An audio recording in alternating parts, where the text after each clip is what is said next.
Ok. Donc, bonsoir tout le monde. Bienvenue à cette rencontre parlant développement personnel et spiritualité. Je suis ravie de recevoir Abner Derrio pour un sujet très intéressant, la crise du développement personnel à la métamorphose spirituelle. Donc, je m'appelle Peggy Ebring. Je suis écrivain. J'ai écrit 2 livres, dont notamment un roman de développement personnel qui s'appelle La Quête, qui est un roman qui est à l'attention des femmes pour les inviter à plonger en elles et à découvrir qui elles sont au plus profond d'elles-mêmes. Je suis aussi coach de vie, donc j'accompagne les personnes pour faire, comme j'aime dire, le ménage en elles, pour pouvoir découvrir leur mission de vie, être à réaligner leur vie avec qui elles sont au plus profond d'elles-mêmes. Donc Abner, parle-nous un petit peu de toi en quelques mots. Oui, merci Peggy, merci pour ce moment et pour cette opportunité qui m'est donnée de partager un petit peu finalement quelque chose que j'ai vécu. Donc, je m'appelle Abner Derrio et j'ai commencé un processus de métamorphose en 2012. Un processus qui est encore en cours, hein. D'ailleurs, je ne suis pas persuadé qu'il soit limité, ce processus. Donc, il est encore en cours. Mais j'ai pu partager cette expérience avec des proches et des personnes intimes. Au départ, j'en ai pas fait une comédie musicale parce qu'il n'y avait pas de raison et que je ne crois pas que ça fasse partie vraiment de mon caractère. Donc, je l'ai vécu pleinement et j'en ai parlé avec des personnes qui, elles aussi, ont pu, en tout cas à un moment donné, me dire ou me confirmer qu'elles sont passées par là ou qu'elles étaient en train de passer par là. Donc, voilà, ça c'est pour ma présentation par rapport au sujet. Sinon, par ailleurs, moi j'exerce en tant que formateur d'adultes et justement, je développe une approche développement personnel auprès de publics assez variés. Donc, ça peut être des chefs d'entreprise, ça peut être des porteurs de projets, des salariés, enfin voilà, globalement, ce sont des personnes, mais au sein de structures. Voilà pour me présenter en quelques mots. Ok, super. Merci beaucoup pour cette Ah, présentation. je pourrais rajouter une chose, c'est que entre le moment où cette métamorphose, j'ai commencé de la vivre et maintenant, je m'aperçois qu'il y a 8 ans qui viennent de s'écouler et je me dis, c'est certainement l'âge de raison plus 1 an et c'est peut-être le moment de parler. Donc, je ne peux plus me taire. Bon, ça tombe très bien. Tu as Je peux toute pas la parole est à me toi taire. ce soir. Ok.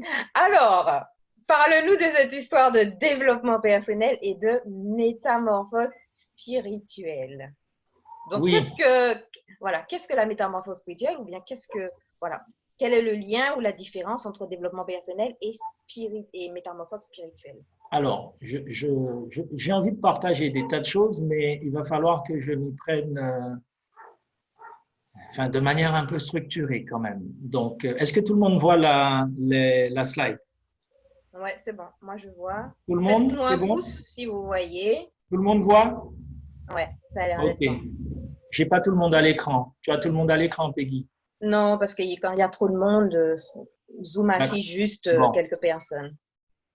Alors, je vais parler du développement personnel et de la métamorphose. Alors, j'ai parlé de crise parce qu'effectivement, on a beaucoup, comment dirais-je, employé ce mot ces temps derniers. On a beaucoup employé ce mot pour les circonstances que l'on est en train de connaître, la crise, la pandémie, etc. Mais j'ai voulu associer ce mot justement au passage de l'un à l'autre. L'un à l'autre, c'est à la fois le développement personnel vers la métamorphose, et l'un à l'autre, c'est certainement, et c'est l'image un petit peu qui vous donne, qui peut vous permettre de comprendre l'un à l'autre, on voit bien qu'il y a un insecte, un individu, et on voit qu'à l'intérieur d'un individu, un autre en est sorti. On voit 2 individus. Sauf qu'il y en a un qui est vivant et en réalité, l'autre individu n'est pas vivant. C'est une dépouille.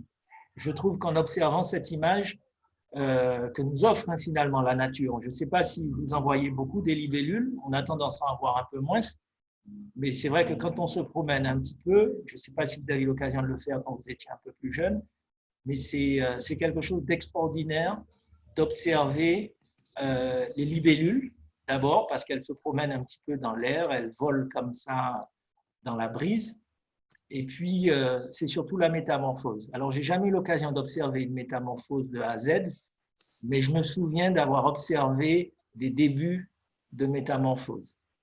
Ce qui est extraordinaire aujourd'hui, c'est qu'on peut visualiser ces métamorphoses-là au ralenti sur Internet. Et quand on est sensible à ce spectacle, ça ne laisse pas indifférent. Bon, voilà. Et donc, je vais parler de crise comme un moment critique, la crise comme un instant critique où quelque chose est en train de se jouer sans que l'on sache comment ça va exactement se terminer. Pour moi, c'est ça le sens profond de la crise. Quelque chose va advenir, en bon ou en pas bon. On ne le sait pas. Donc, vous voyez, dans la notion de crise, il y a une notion d'incertitude. Moi, ce qui m'a beaucoup interpellé dans la situation qu'on est en train de vivre par rapport à la pandémie, etc., c'est que très rapidement, les gens ont parlé du monde d'après, alors qu'on est en pleine crise, qu'il y a un instant critique. Alors, en soi, ça ne me dérange pas, mais c'est pour faire simplement un petit peu la différence que je fais entre la projection de l'après et l'instant critique, parce qu'on ne sait pas exactement, quelque chose est en train de se jouer, mais on ne sait pas. Et donc, il y a une incertitude que l'on accepte. Est-ce que vous voyez ce que je veux dire? Ça va? Je me fais comprendre? Oui. Bon, très bien, super. Alors, je vous propose ce proverbe africain. Quand le dos te démange, ne gratte pas la poitrine.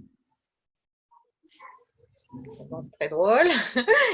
Qu'est-ce que ça veut dire? Bon, on comprend, hein, mais L'idée est là. Bon, c'est un proverbe, donc forcément, ça appelle aussi votre imaginaire. Mais je me reconnais.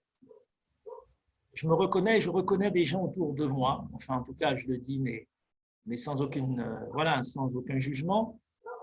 Et j'ai l'impression que le développement personnel, moi, en tant qu'intervenant, j'arrive aujourd'hui dans une sorte de limite où je m'aperçois que le développement personnel vis-à-vis des publics que j'ai en face de moi atteint ses limites. Et je me demandais, et c'est une question, mais c'est quelque chose par lequel je suis passé aussi dans mon expérience, est-ce qu'on n'est pas en train de se gratter la poitrine alors qu'en fait, c'est le dos qui nous démange? Ça veut dire, est-ce qu'on n'essaie pas de répondre à un problème, à un endroit ou avec une certaine approche, alors qu'en fait, le problème est ailleurs et qu'il faudrait peut-être avoir une autre approche? C'est un peu ça l'idée. Enfin, en tout cas, c'est l'idée que je développe à travers cette slide-là. OK? Peggy, est-ce que quelqu'un a… Alors, j'essaie de lire. Est-ce que quelqu'un a une question, une réaction à ce stade des choses? Parce qu'on a parlé d'interactivité. alors, voyons voir. Avant d'aller un peu plus loin. Non, pas de questions. N'hésitez pas, on va vous donner, si vous avez des questions sur ce qui a été dit. Mais je crois que une réaction? j'attends la suite. Non, j'attends la suite, développe, tout à fait. OK. Alors, je vous l'ai dit, hein, moi, j'anime des ateliers, des modules de formation auprès ou de chefs d'entreprise, de managers ou de porteurs de projets, de demandeurs d'emploi ou de salariés. Et il me semble, je peux le dire aujourd'hui, qu'on est en discordance spirituelle. Alors, que nous, on mobilise intervenants, formateurs, ayant quelques outils et ayant quelques connaissances dans ce domaine, dans le domaine du développement personnel, je m'aperçois que d'une certaine manière, ça a des limites. Je parle de discordance spirituelle, je vais m'expliquer. Je pense que le développement personnel, c'est bien pour accompagner, et là je vais encore me référer à une sorte d'analogie biologique, c'est bien pour accompagner des nus de croissance. Je m'explique. c'est un changement. Pour moi, le développement, c'est bien pour accompagner les personnes qui ont besoin, comment est-ce que je vais dire ça, de se libérer de certains carcans, de se libérer de certains mécanismes de défense du moi. Donc voilà, on mobilise un petit peu les approches psychologiques, etc. D'être plus consciente d'elles-mêmes, de mieux clarifier les ressorts de leur manière de se comporter, etc. C'est très intéressant de ce point de vue-là. Et ça leur permet aussi, comment dirais-je, de se défaire au moins partiellement de ce qui peut être un obstacle par rapport à des objectifs qui sont les leurs ou par rapport à ce qu'on attend d'eux. Et là, ce que j'observe, c'est que le développement personnel, c'est lié aussi à une forme d'adaptation à son contexte, à son environnement. Il y a dans les approches développement personnel, en tout cas celles qui se développent à l'intérieur des organisations, des associations, des entreprises, auprès des demandeurs d'emploi, il y a une approche du développement personnel qui est quand même une sorte d'invitation à s'adapter à une société, à des exigences, à des valeurs qui sont celles de la société. Je ne sais pas si on s'en rend toujours bien compte. Mais par exemple, on va développer une approche développement personnel auprès, par exemple, de demandeurs d'emploi et on va parler de savoir-être. Alors, bien sûr, on va, avec les connaissances et les outils, je dis on, hein, nous, formateurs, intervenants, bref, on va leur proposer des démarches, on va leur proposer un travail sur eux dans la mesure du possible et dans le temps qui nous est finalement accordé. Et puis, on va les amener aussi à travers la dynamique de groupe, on va les amener à comment dirais-je, à s'apaiser, si j'ose dire. Et globalement, c'est comme ça que je vois le développement personnel et c'est un peu ce qu'on fait. Alors, on amène les personnes à mieux se connaître, elles vont plus ou moins clarifier leur personnalité. Il y a la personne, pour moi, la personne, c'est la structure. La personnalité, c'est comment est-ce que la personne va finalement se former, comment elle va mettre en place un certain nombre de manières de fonctionner. Et puis, on va donc lui permettre ça dans une certaine mesure. Ensuite, on va lui permettre de développer, de mobiliser ses aptitudes psychosociales, comme on dit. Donc, elle a des facultés de réflexion, de concentration, elle a des facultés psychiques, d'être consciente d'elle-même, de se poser des questions ou pas, mais en tout cas, on les amène vers ça. On va parler aussi de l'affectivité, on va beaucoup mettre l'accent sur les émotions, sur la gestion des émotions, pour ne pas dire sur la maîtrise des émotions. On va essayer de les amener vers le développement d'aptitudes comportementales qui sont adaptées finalement et à se défaire des aptitudes comportementales qui ne sont pas adaptées à leur environnement. Alors l'environnement, ça peut être le lieu de travail, mais l'environnement, ça peut être tout simplement au sens plus large la société. Et puis bien sûr, on va leur dire que pour éviter les situations conflictuelles avec les autres, etc., il serait intéressant, et on les amène vers ça avec des outils, des approches théoriques différentes, à développer des compétences relationnelles et sociales. Ça, c'est une chose. On va leur parler de regagner en estime d'eux-mêmes, de s'affirmer, etc., pour nouer des relations harmonieuses. Il y a une chose qui est quand même un accent fort souvent qui est mis, généralement au cœur du développement personnel, c'est être acteur de son bien-être. Et être acteur de son bien-être, c'est être conscient de ses besoins, c'est satisfaire ses besoins et c'est être aligné à ses valeurs, entre autres. Et puis, il y a autre chose que propose aussi le développement personnel, c'est être maître de soi et de son destin, en quelque sorte. Il y a quelque chose, une phrase que j'ai souvent eu l'occasion d'entendre, c'est être qui l'on veut être. Et donc, il y a cette idée de ne pas subir son existence. Et c'est ce que propose le développement personnel. Et ça me convient très bien jusque-là. Alors, j'ai une petite question. Laetitia qui demande, est-ce que le développement personnel, ce n'est pas finalement juste l'expérience de la vie? Alors, tout à fait. Le développement personnel, ramené à la personne, c'est le développement de la vie. On est dans une logique du vivant. Tout être vivant qui apparaît doit croître, s'accomplir, et ensuite, bien sûr, disparaître. Donc, on n'évacue pas quand même la disparition et la mort, hein. En principe, c'est un cycle. Donc, il y a la naissance, la croissance et la fin de cycle, entre guillemets, la mort. Donc, oui, et moi, je suis complètement d'accord avec ce que dit Laetitia, on est en train d'être, on est dans une logique du vivant et il faut accompagner cette croissance. Et c'est ce que propose le développement personnel. Donc, oui, jusque-là, tout à fait. Pour Et ça que donc, je parlais de…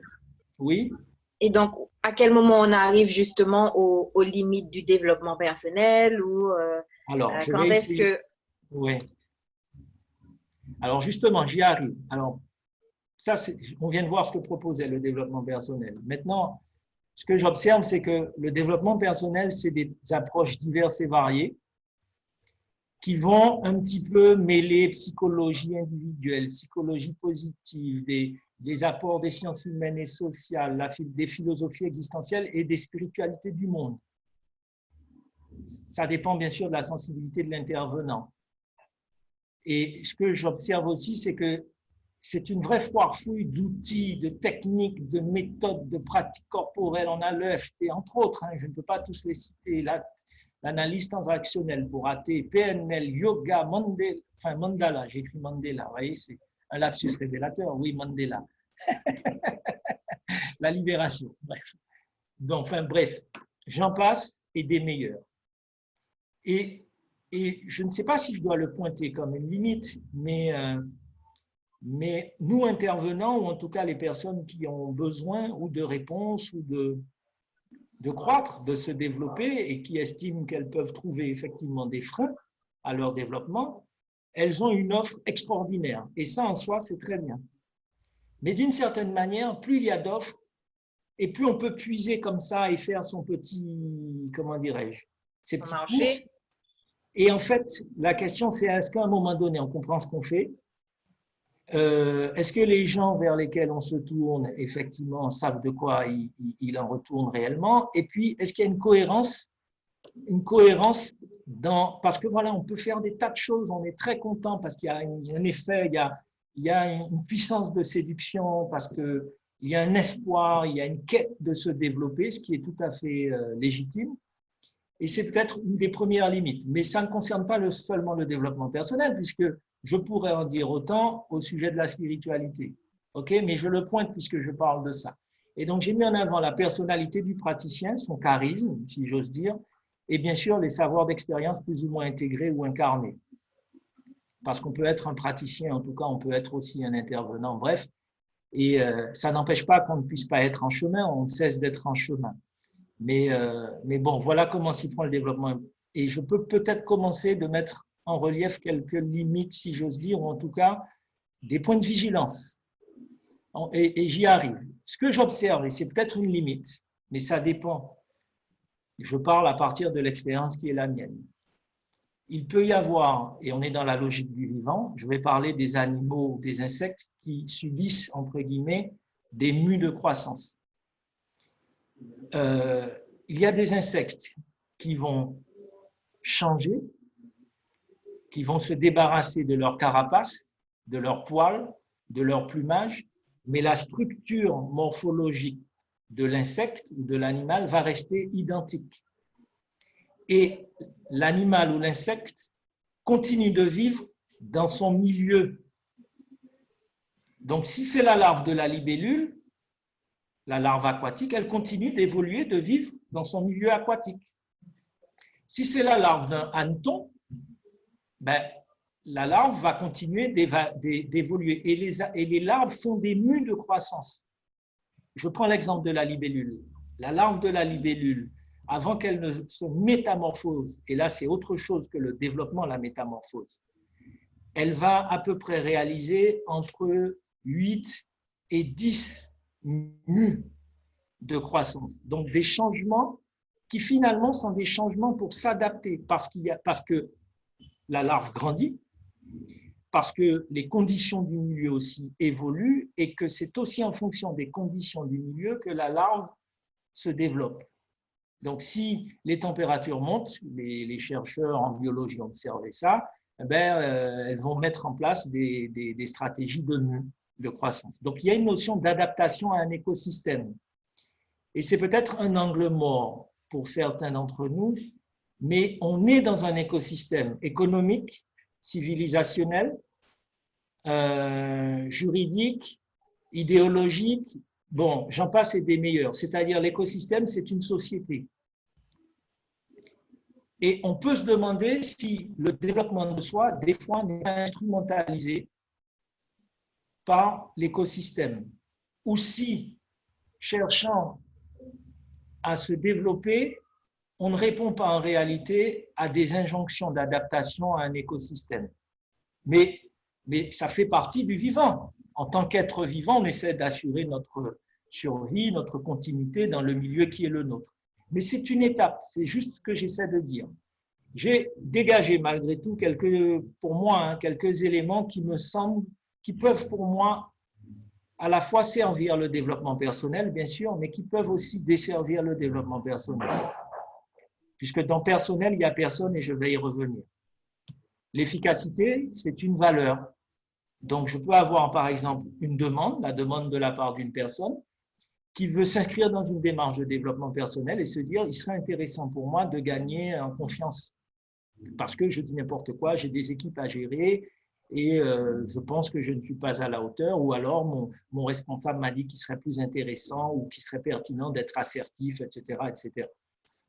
Et donc, je fais une démarche personnelle au départ, bien sûr, je réponds à un besoin qui a priori est le mien, parce que je veux pouvoir être à la hauteur du poste qui est le mien, mais en même temps, l'efficacité, c'est aussi, entre guillemets, une injonction de mon écosystème. Est-ce que vous voyez ce que je veux dire? Et je me dis en mot... Pardon? Donc, en fait, si je te suis bien, donc c'est vrai que l'efficacité, ce que tu dis, c'est que l'efficacité, le besoin ou l'envie de devenir plus efficace, c'est répondre à une injonction de notre écosystème, parce qu'on veut être, par exemple, plus efficace au travail. Mais alors, donc, mais donc, quel est le problème avec ça? Est-ce que c'est parce que quelque part, c'est peut-être pas là où notre âme nous invite à aller, quoi. C'est pas nécessairement aller dans le développement de l'efficacité. Peut-être que on répond à une demande extérieure, mais est-ce que cette demande-là, elle est véritablement vraie, juste pour nous, quoi? Est-ce que la vie, quelque part, où notre âme ne nous appelle pas à autre chose qu'à nous développer, à devenir plus efficaces? Même si, effectivement, dans notre travail, c'est ce qu'on nous demande. Tout à fait. C'est exactement ça, Peggy. C'est de dire, c'est de comprendre et de dire cette démarche, même si bien sûr je la sollicite et qu'a priori je pense que c'est la mienne, est-ce qu'elle n'est pas en quelque sorte influencée? On est tous des êtres influençables. Maintenant, en soi, ça peut déboucher sur quelque chose de bon. Moi, je pense que tout est bon dans le cochon. C'est ce que je pense. Ceci dit, ce que tu dis, c'est ça. Est-ce que cette quête, ce désir est enraciné dans mon être, dans le cœur profond de la personne que je suis? Alors, mon désir peut être simplement influencé parce que pour pouvoir, et c'est normal, me maintenir à ce poste, je dois être efficace et je passe par une démarche de développement personnel. C'est juste une prise de recul que je propose. Il n'y a pas une critique en soi, c'est une prise de recul. Et on voit bien qu'il y a des injonctions. L'efficacité, c'est une injonction de l'écosystème. Vous n'êtes pas efficace, vous êtes exclu. Vous pouvez être professionnellement mis au placard, vous êtes exclu socialement, vous êtes exclu parce que vous ne pouvez pas payer vos factures, etc. Donc, il y a une notion d'efficacité, ça se comprend. L'utilité, c'est pareil. C'est une injonction aussi d'un écosystème qui est le nôtre. Je peux agir pertinemment et en tirer utilement des bénéfices. Donc, il y a une sorte de retour sur investissement. Je fais une démarche de développement personnel et je peux être animé plus ou moins consciemment par un besoin de reconnaissance sociale, un désir de réussite matérielle. En soi aussi, ça n'est pas critiquable. Je le mets simplement en évidence. En tout cas, ça me rapporte quelque chose ou ça me rapportera quelque chose. Mais la question, c'est pareil. Ce que ça me rapportera, est-ce que c'est ce qui est aligné réellement à ce qui est bon pour moi? Ça rejoint un peu ta question, Peggy. Et puis, bien sûr, la maîtrise aussi. Je peux exercer une certaine puissance, orienter le cours des choses, et bien sûr, au travers du développement personnel. dans le sens de l'adaptation, je peux m'assurer d'une plus grande sécurité. Je ne perds pas forcément mon salaire, je ne perds pas mon emploi, ou alors j'évite de me voir remis en question, d'être jugé en mal, etc. Est-ce que ça va? Oui. Alors, est-ce qu'il y a des Est-ce qu'il y a des questions? questions? Oui. N'hésitez pas à prendre la parole, parce que je vois des questions dans le chat, mais comme elles sont peut-être un peu anciennes, je ne sais pas si vous souhaitez toujours qu'on Ah, y c'est réponde. ça. Ça Donc, serait bien que tu puisses m'arrêter, Peggy, pour qu'on puisse les oui. traiter.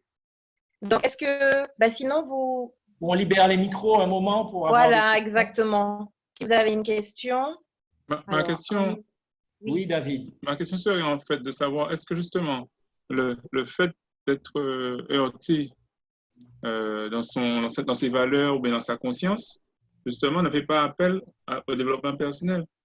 Parce que c'est fait, si la société, les valeurs ne vont pas avec ce que moi j'ai intérieurement. Bon, je ne sais pas ce que c'est en fait, mais je sens qu'il y a une dichotomie entre ce qui existe et ce que je ressens. Ça me pousse à aller me questionner sur moi-même, en fait. Tout à fait, tout à fait. Et donc, si tu n'as pas toutes les clés et les méthodes nécessaires, tu peux être obligé de faire appel à d'autres personnes, à d'autres façons de voir pour pouvoir te positionner. Mais l'inconvénient, c'est que malheureusement, les valeurs humaines en fait, que moi je partage ne sont plus. En fait, c'est comme si on disait à l'époque, quand tu vas à l'école, tu te dis, bon, tu vas peut-être pas avoir les mêmes choses, donc, mais c'était quelque chose c'était pas aussi flagrant d'avoir une majorité de valeurs qui ne correspondent pas à la réalité humaine, quoi, en fait. Oui. Et Ouais. donc, quand il y a quelque chose qui est vraiment en dichotomie avec une réalité, en fait, les vraies valeurs, quoi, l'autrui, l'autre, le respect de l'autre, l'écoute de l'autre, les choses comme ça qui sont essentielles à l'humain, quoi. Donc, ça remet aussi en question notre façon de voir les autres aussi. Oui, Et de se voir soi-même aussi. tout à fait, tout à C'est fait. un petit peu ça. Oui, le conflit de valeurs à un moment donné qui crée du mal-être, hein, qui fait qu'une personne va et se tourne vers le développement personnel, c'est un indicateur, hein, de quelque chose. Tu sais, je parlais tout à l'heure de cette démangeaison au niveau du dos. Oui. Maintenant, est-ce qu'on gratte au bon endroit? Et c'est ça justement tout à fait, tu as raison. C'est-à-dire que ce que je vois, c'est qu'il y a des fois une demande, ou en tout cas une démarche de développement personnel, mais pour encore être adapté, alors qu'en réalité, la personne des fois arrive à le formuler, mais n'arrive pas à le formuler, elle n'est plus en adéquation, en adaptation. Et donc, c'est un effort d'adaptation supplémentaire. Ça peut l'être. Après, il y a bien sûr comment le coach, l'intervenant, bref, l'accompagnateur, comment il peut entendre ça et comment il peut orienter plus ou moins l'accompagnement. Et tu as raison, mais c'est souvent en ce moment, en tout cas depuis à peu près 2 ans, je rencontre énormément de personnes qui sont plus en phase avec leur environnement au niveau des valeurs. Okay. Et parmi elles, il y en a qui pensent encore qu'elles doivent faire du développement personnel. Alors bien sûr, comme une quête pour se retrouver soi, mais il y en a d'autres qui veulent encore dans une démarche être plus performantes, plus efficaces, etc. Et c'est là où je dis, il y a un moment donné, où j'ai l'impression que c'est plus la réponse qu'il faut apporter. C'est plus une question de développement personnel, parce que des fois, on a un adulte, hein, face à nous, enfin un adulte, en tout cas, une personne qui a déjà eu qui a vécu plusieurs changements, plusieurs mues, en tout cas, de croissance. Et c'est comme si là, c'est une phase pour autre chose. Et là, je vais commencer d'aborder la dimension spirituelle. Parce que jusque-là, on n'a pas encore la composante spirituelle. Enfin, j'en ai pas parlé clairement. Est-ce que ça va? Oui, et je pense que ça Oui. va répondre à la question de Fabrice, parce qu'il dit quel nouveau paradigme nous proposes-tu, justement? Alors, Donc, ouais. Alors, Fabrice parle d'un paradigme. Quel est le nouveau paradigme? Fabrice parle d'un paradigme. La question, c'est quand on accompagne une personne à se développer, ou quand une personne veut se développer, elle le fait forcément à partir d'une certaine idée de ce qu'est la personne et de ce qu'elle peut devenir. Et la question, c'est de dire, de manière implicite ou explicite, c'est quoi le paradigme, entre guillemets, qui définit ce qu'est la personne? Donc, si la personne, c'est une intelligence, il est intéressant d'augmenter ses capacités. Si la personne, c'est un être de relation, il est intéressant qu'elle soit encore beaucoup plus pertinente en termes de relation. Mais si on évacue la dimension spirituelle, on a peut-être une personne qui est, vous voyez, tronquée. Donc, l'idée, c'est peut-être de dire à partir de quelle définition, conception ouverte, donc ce n'est pas une conception fermée définitive, on peut commencer d'envisager ce qu'est le développement de la personne. Je donne une image très claire, enfin une image d'abord métaphorique. La larve, elle va se développer, la larve de la libellule, hein, puisque c'est l'insecte que j'ai choisi. Elle se développe pendant 3 à 4 ans, c'est-à-dire au départ, elle sort de l'œuf. Et entre l'œuf et 3 et 5 ans, elle va se développer et elle va faire des mues, donc opérer des changements. Sauf qu'à un moment donné, la larve, elle a atteint l'âge adulte en tant que larve. Imaginons, allez, soyons dans ce délire, que la larve ne sache pas qu'elle puisse devenir libellule et qu'elle a cette capacité de métamorphose et qu'elle pense qu'en fait, être une larve, c'est son destin. Et que son paradigme, c'est tu es né larve et tu resteras larve jusqu'à la mort. Ça, c'est son paradigme. Mais imaginons maintenant que son paradigme, d'ailleurs, c'est ce qu'on voit, c'est tu as atteint ton âge adulte en tant que larve et maintenant tu es voué à un autre type de développement, mais qui passe par un autre processus qui n'est pas une mue de croissance, qui est une mue de métamorphose. C'est ça le changement de paradigme. Et la métamorphose, pour moi, c'est la dimension spirituelle.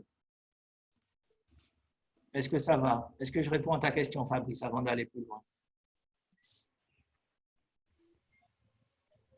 Allô? Peggy, il y a des questions? Alors, Fabrice, est-ce qu'il a répondu? Je t'invite à mettre, t'arrives pas, je sais pas si il a, je t'ai activé, Fabrice. Est-ce que ça répond à ta question ou? Vous m'entendez? Oui, là, oui. Il répond, d'accord. En fait, je pense qu'il développe encore parce que, en fait, je pense que c'est le début que ça commence à aborder. Parce que je t'entends mal, Fabrice. Je t'entends voilà. mal. Excuse-moi. Oui, il y a un problème de… Oui, on ne comprend pas bien ce que tu dis. J'attends la suite. J'attends la suite. Je n'ai pas compris. Alors, tu as dit quoi? J'attends la suite? Voilà. D'accord. Bon, en fait, il y a un problème de son. Ah, peut-être que c'est mieux maintenant, Fabrice. Oui, je pense que c'est parce que mon truc s'est déclenché, je l'ai éteint. C'est pour ça, j'ai mon truc qui s'est déclenché. Ah, d'accord. Voilà, là, c'est bon. Là, c'est bon. Donc, j'attends la suite parce qu'en fait, pour l'instant, je pense que c'est un entre-deux. Tu as parlé d'un état, tu as commencé à aborder la vision, mais je pense que tu n'as pas fini ce que tu voulais dire. Non, je n'ai pas fini. En fait, voilà, j'attendais vos répondants. Donc, alors, la croissance, c'est une chose. Et nous aussi, on a pu faire un travail sur soi, apaiser peut-être un petit peu les conflits intérieurs entre les sous-personnalités qui partent dans tous les sens ou qui partent dans des sens différents. On a peut-être un petit peu compris pourquoi est-ce qu'on communique de telle ou telle manière, pourquoi est-ce qu'on réagit de telle ou telle manière. On a peut-être mis en évidence ce qui vient de l'éducation de nos parents, etc. Bon, on a clarifié un peu ça, on a fait des croissances avec des passages, des mues.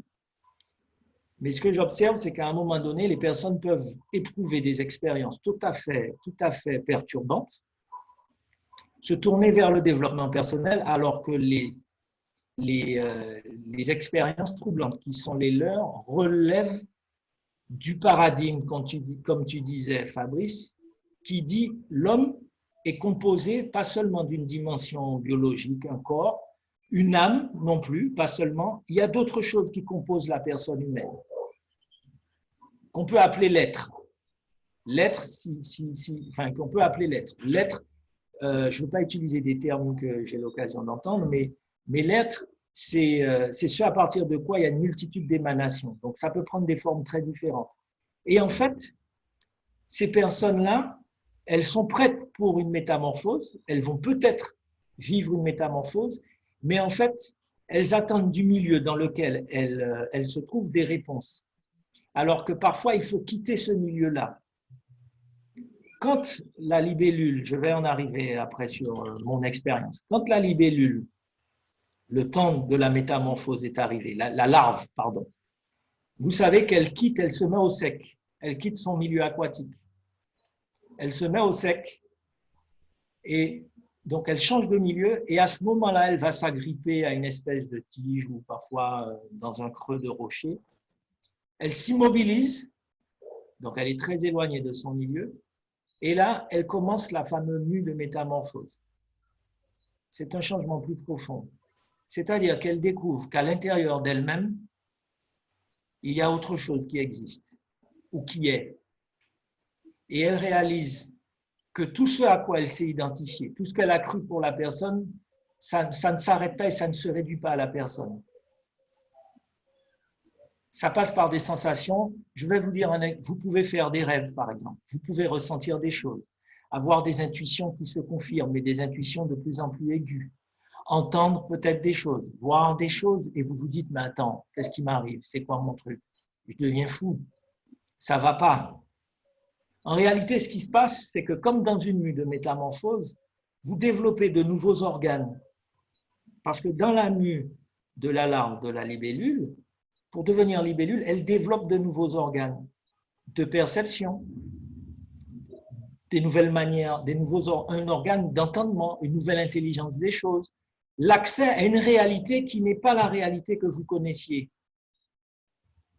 Donc on parle d'une réalité invisible, d'une réalité qui n'est pas forcément lisible dans ce qui est matériel.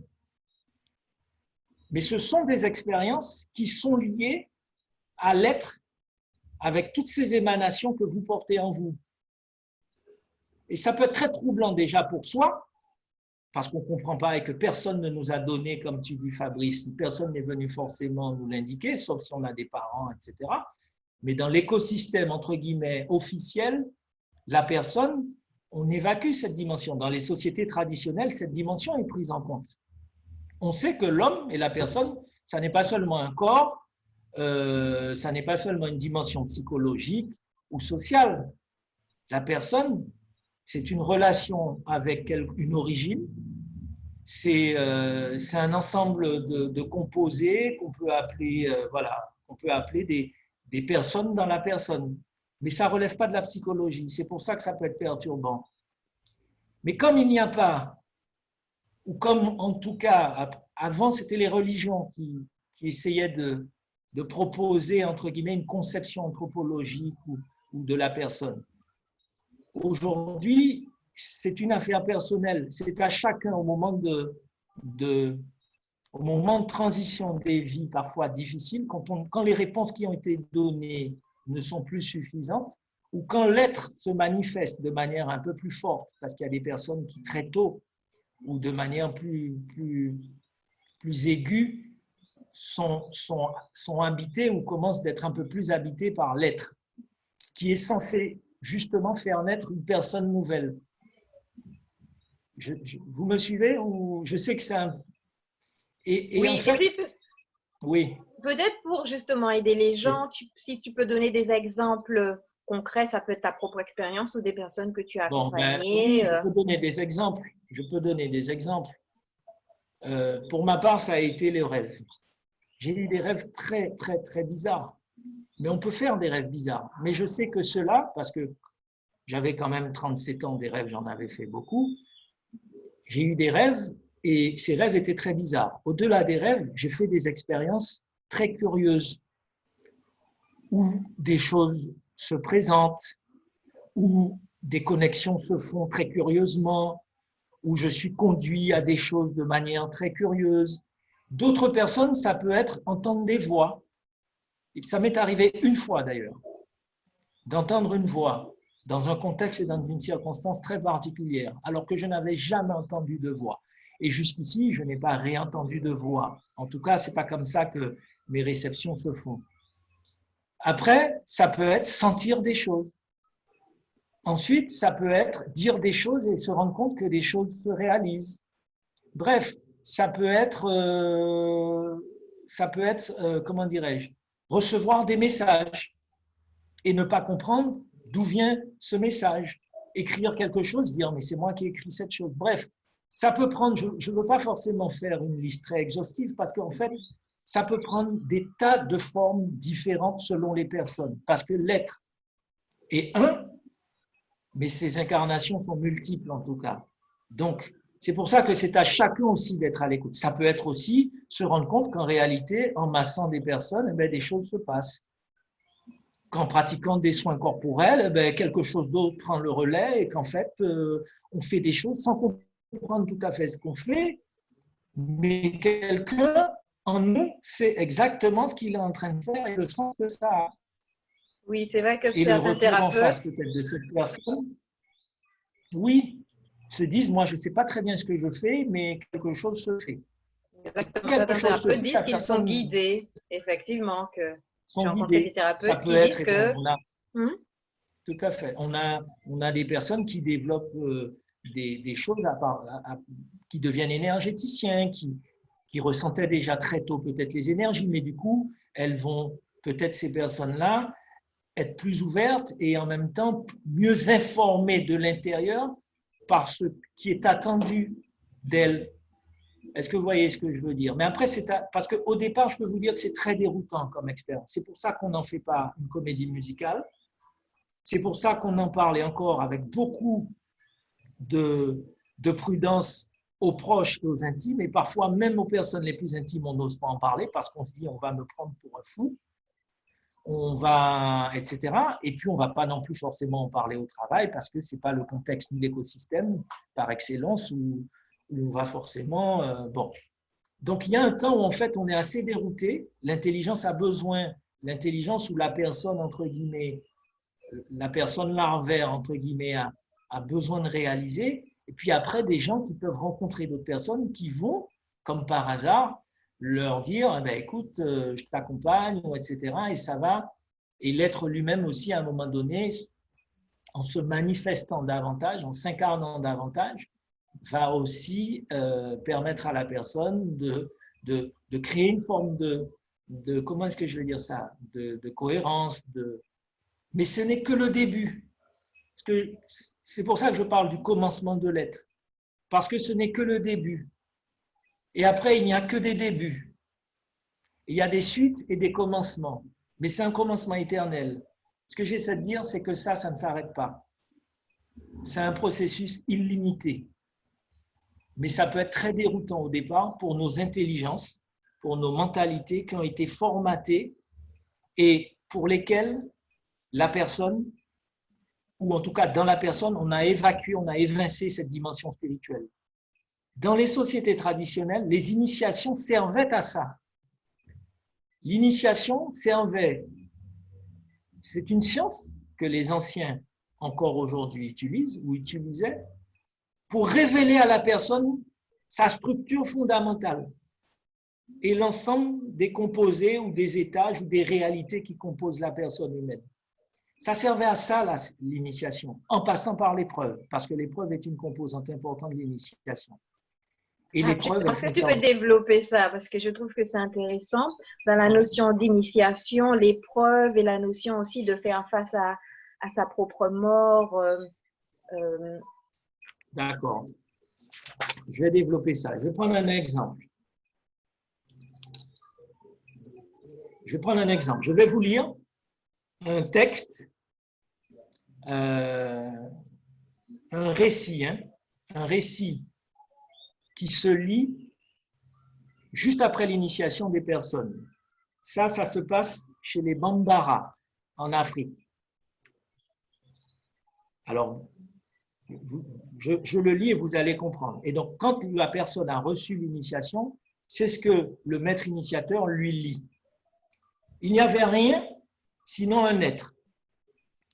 Il n'y avait rien sinon un être à nouveau. Et ce n'est pas un hasard que ça se répète 2 fois. Cet être était un vide vivant, couvrant potentiellement les existences contingentes. Le temps infini était la demeure de cet être. L'être un se donna le nom de, je ne dirai pas le nom, alors il créa Fan. Fan, c'est un œuf merveilleux comportant 9 divisions.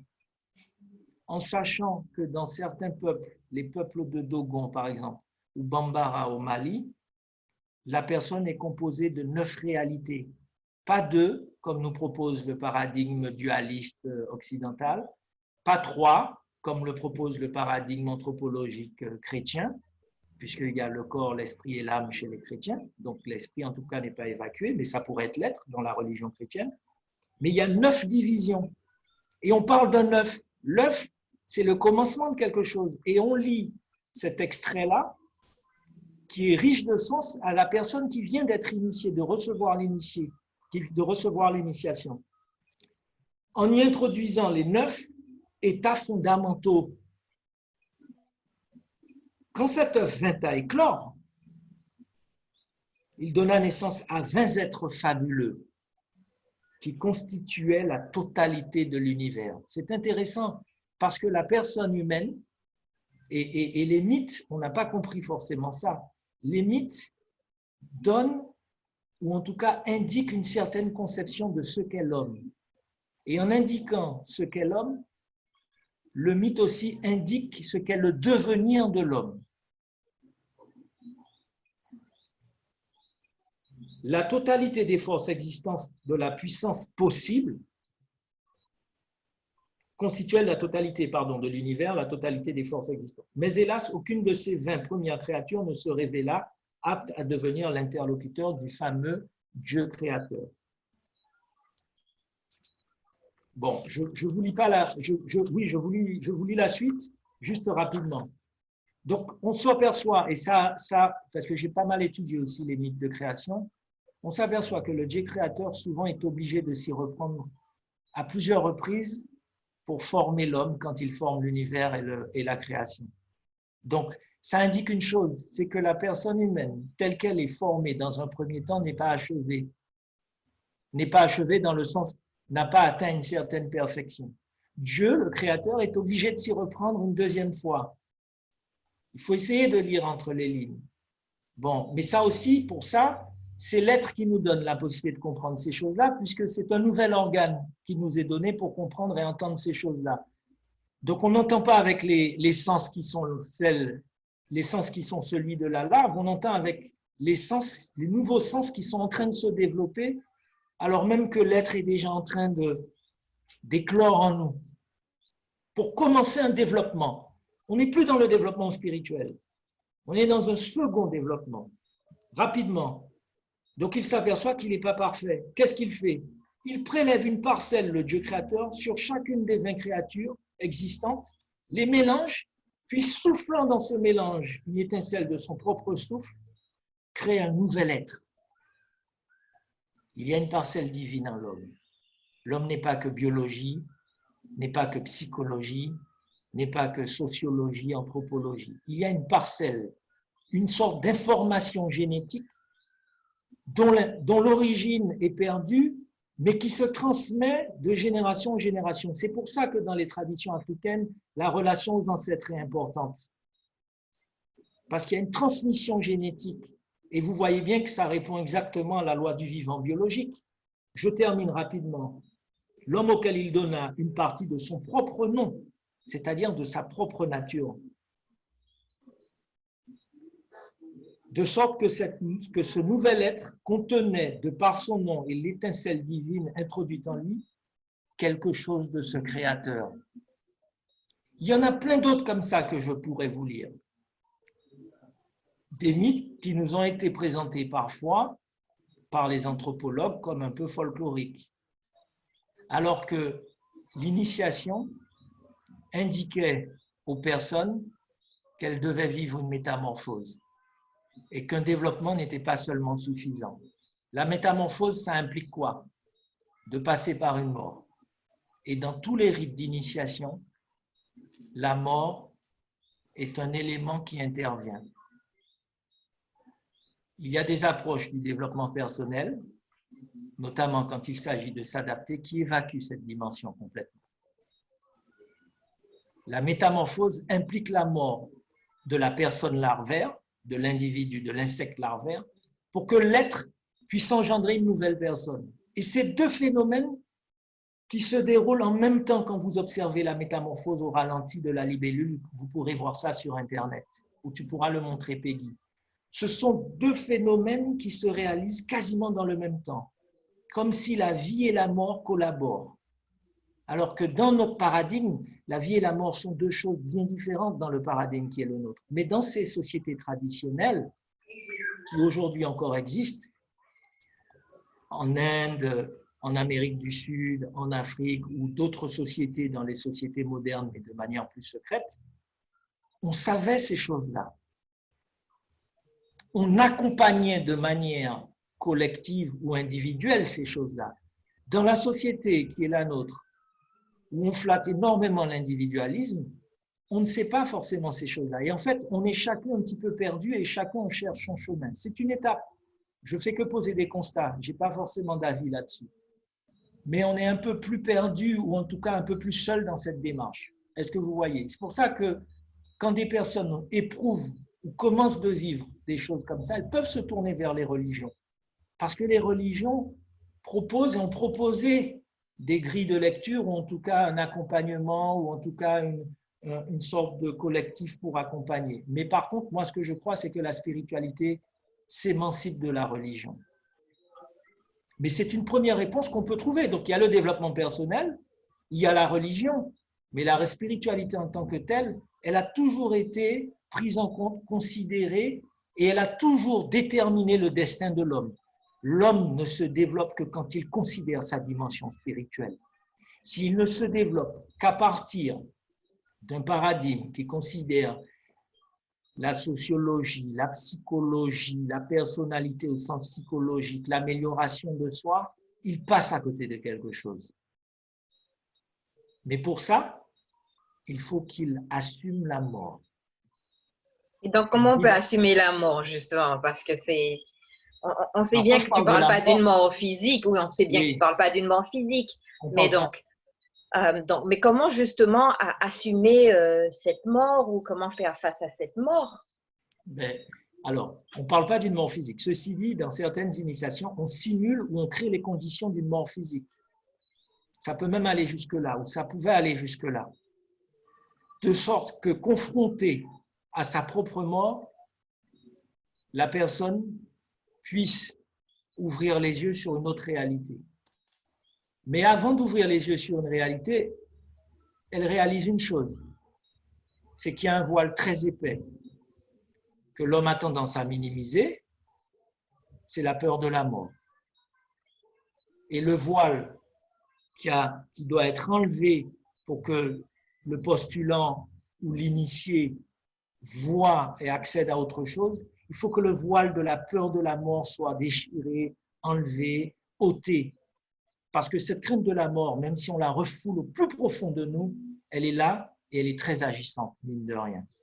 À travers, bien sûr, des mécanismes d'élaboration très sophistiqués, de rationalisation, ou alors des mécanismes de fuite, soit dans la spiritualité, soit aussi dans le développement personnel. Parce que la démarche ou la quête dans un développement personnel ou dans un cheminement spirituel, ça peut être aussi une stratégie pour éviter cette expérience de la mort, qui peut être vécue d'abord, bien sûr, physiquement, mais bon, ça c'est une chose, mais vécue sur un plan psychologique, sur un plan émotionnel, sur un plan sensoriel. Et donc, les angoisses, la peur, les frayeurs, etc. Regardez comment nos sociétés ont réagi parce qu'on a parlé de mort. Regardez les choses irrationnelles, les comportements, etc. Et comment on est, mine de rien, sujet à la peur. Tant que la mort reste dans son trou, ça va. Quand la mort sort et qu'elle vient et qu'elle nous fait face, on se révèle autrement. Mais en même temps, c'est le passage. C'est le passage à travers lequel on peut découvrir de manière, en tout cas, un peu plus large, l'être. Et donc, la personne meurt ou régresse, et dans le même temps, la nouvelle personne engendrée par l'être émerge. Donc, alors, j'ai une petite question, je t'arrête, Abner. Oui. je t'arrête, il y a une question. Oui. Alors, du coup, comment avec cette spiritualité multimorphe qui est dans notre programme interne et qui est ressentie différemment chez chacun? Alors, attendez, je comprends pas la question. Ah oui. Oui. Comment accompagner cette personne à se développer et à accéder à cette nouvelle vision? Donc, en gros, si j'ai bien compris ta question, Fabrice, c'est comment mourir à soi, quoi. Enfin, comment mourir à qui on croit être. Est-ce que c'est ça? D'accord, ok. Alors, d'abord, ça n'est pas nécessairement une expérience très drôle. Moi, j'ai vécu pendant des mois, pour ne pas dire pendant presque 2 ans, quelque chose de très éprouvant. J'ai cessé quasiment d'être en activité pendant 1 an. Je me suis retrouvé sans emploi. Je me suis retrouvé sans domicile. Bref, je me suis retrouvé sans argent. Enfin bref, tout ce qui pouvait, entre guillemets, constituer un environnement sécurisant pour moi, je l'ai perdu. Donc, j'ai traversé un moment de grande insécurité. Et cette insécurité, pour moi, c'était aussi, c'est à travers ça que j'ai fait une expérience de mort parce que j'en avais des douleurs comme j'en avais jamais éprouvé. Des douleurs non seulement corporelles, mais des douleurs au niveau de mon être, enfin de ma personne. Je vivais une mort sans en avoir l'impression. Il y a eu 2 phases. Un moment donné où j'ai été très paniqué, ou d'ailleurs un moment donné où ça peut se vivre de manière tragique pour des personnes. Et ensuite, je ne sais pas pourquoi, c'est peut-être l'information génétique qui s'actualise, ça veut dire l'être qui prend le relais, l'information génétique qui remonte au temps des origines, mais qui est transmise de génération en génération. Comme la larve, à un moment donné, l'information génétique, au bout de 3-5 ans de vie larvaire, s'actualise. J'ai compris que je devais me laisser faire. Alors, je ne sais pas dans quelle mesure, c'est certainement une information que j'ai reçue. J'ai compris que je ne devais pas, alors que j'essayais de retrouver du boulot, qu'il me fallait à tout prix retrouver un chez moi, etc. J'étais en mode lutte. Et plus je luttais, et plus ça faisait durer le plaisir, en fait. Enfin, si j'ose dire, vous avez compris ce que je veux dire. Le plaisir, c'est beaucoup dire. Quelque chose a cédé. Mais ceci dit, il y a des rencontres qui se sont faites. Il y a des signes qui m'ont été donnés. Et c'est parce que j'ai pu lâcher prise que j'ai commencé de me dire, OK, il y a quelque chose. Je me souviens même d'avoir fait une première journée de travail. J'avais tellement besoin de m'en sortir parce que je peux vous dire que financièrement, je n'avais jamais été autant à la rue. J'ai commencé une journée de travail. Quand je suis rentré le soir, je ne sais pas comment, je savais que je devais quitter le boulot et que je ne devais pas commencer ce boulot-là. Mais j'en avais besoin tellement de cet argent-là. Donc, je peux vous dire, ça a été une torture, au moins pendant la nuit. Au petit matin, c'était très clair. J'ai passé mon coup de fil et j'ai dit, je ne reviendrai pas. Et je ne sais pas pourquoi, en lâchant prise, c'est comme si je donnais la place à une confiance en la vie, en l'être, que je ne connais pas parce qu'il est inconnu. Et c'est ça qui est déroutant. Je ne connais pas. J'ai aucune certitude de ce qui se passe réellement. Mais j'ai un pressentiment. Et puis peut-être qu'en me laissant faire, en abaissant un petit peu mes résistances, je m'aperçois que ça va dans le bon sens. Et ce qui s'est passé, c'est qu'au bout de 3 semaines, une amie m'a appelé et m'a dit « Abner, on cherche un formateur qui peut intervenir sur tel module ». Et ça colle exactement à ce qui me paraissait clair pour moi à ce moment-là. Donc, moi, je vois comment est-ce qu'on peut se débattre, insister pour maintenir un poste, pour maintenir une situation, quelle qu'elle soit, et au-delà de la situation, pour continuer de s'entretenir dans l'idée de la personne qu'on croit être. Alors qu'en fait, le temps est venu. Cette personne, elle n'a plus réellement d'actualité. Elle doit régresser pour qu'une autre personne, engendrée par l'être, qui est inconnaissable. Après, il y a des rencontres, on peut avoir des curiosités, on va lire, on va nous passer un livre, il y a des choses qui vont se passer. On a parlé de synchronicité, etc. Bon. Mais il y a des choses qui vont se passer. C'est aussi une question d'écoute. À ce moment-là, on ne sait pas qu'on est doté de nouveaux organes. Mais je vous assure, quand vous lâchez prise, vous réalisez qu'il y a des nouveaux organes. Vous vous direz, mais Je t'arrête, Abner. oui, Justement, il y a une question d'Isabelle qui dit comment tu définis le lâcher prise. le lâcher prise, Oui. comme une cessation de la lutte, comme une acceptation de la fin de ce que je suis, de ce que je crois être, d'une situation qui nourrit encore peut-être mon identité, ma personnalité, comme, OK, c'est la fin. Et donc, une acceptation peut-être d'un niveau de tristesse, une acceptation d'une forme de vide. Vous vous rappelez le vide vivant dans le petit extrait que je vous ai lu? Le vide n'est pas vide. Il n'est vide et néant que parce que la mentalité ou l'intelligence qui est la nôtre ne comprend pas ce qu'elle recèle. C'est un vide vivant, mais c'est un vide vivant qui est créateur. C'est pour ça que ces textes nous donnaient des indications. Donc c'est vrai que c'est difficile de le faire quand on est voué à soi-même, quand on est livré à soi-même. Mais là, je partage cette expérience et il y en a d'autres qui partagent aussi leurs expériences. Mais ce vide n'est pas vide. D'ailleurs, les scientifiques ont découvert que le vide est habité par des particules qui sont certes quasiment nulles en densité, etc. Mais le vide n'est pas vide. Mais ce vide-là, ce serait comme le commencement à partir duquel une vie nouvelle est en train de prendre forme. Et c'est ce que nous racontent les mythes africains, les mythes amérindiens. Bref, d'une manière différente à chaque fois, les mythes nous disent, voilà les étapes que l'être humain, que la personne humaine doit franchir pour s'accomplir. Elle doit passer par un vide vivant. Et pour faire le vide, eh bien, il y a des tas de choses qui prennent la vol. Enfin, il y a des tas de choses qui doivent se terminer. On ne sait pas pourquoi. Ça peut être une relation, ça peut être un job. En tout cas, ce n'est pas que les choses soient mauvaises, il ne faut pas y mettre un jugement. C'est qu'elles sont obsolètes et que le temps est venu pour autre chose. C'est que l'information génétique a besoin de s'actualiser. L'information génétique c'est une image que j'utilise. L'information génétique des origines a été mise en sommeil, mais elle était là sans qu'on le sache. Elle s'actualise. Sauf que nous, on ne le sait pas. Alors, il y a une question d'Evelyne qui dit « Et oui, et l'ego ». Et l'ego dans Oui. tout ça, peut-être qu'elle veut dire « Alors, et oui, et l'ego, peut-être faudrait-il développer l'ego pour comprendre notre vide existentiel et comment parvenir à la métamorphose. » Oui. Donc, et l'ego dans tout ça. Oui, alors pour moi, l'ego, alors c'est vrai que c'est un terme qu'on utilise, l'ego. L'ego, c'est la personne qui s'identifie et qui croit ce qu'elle est. Donc c'est aussi une personnalité, la personne, comment elle s'est formée, son caractère, sa manière de réagir, et puis bien sûr un environnement, un milieu qui alimente. L'ego, c'est la part de nous qui veut être en sécurité. C'est la part de nous qui ne veut pas régresser. C'est la part de nous qui veut justement se développer infiniment. Et être tout puissant, c'est ça?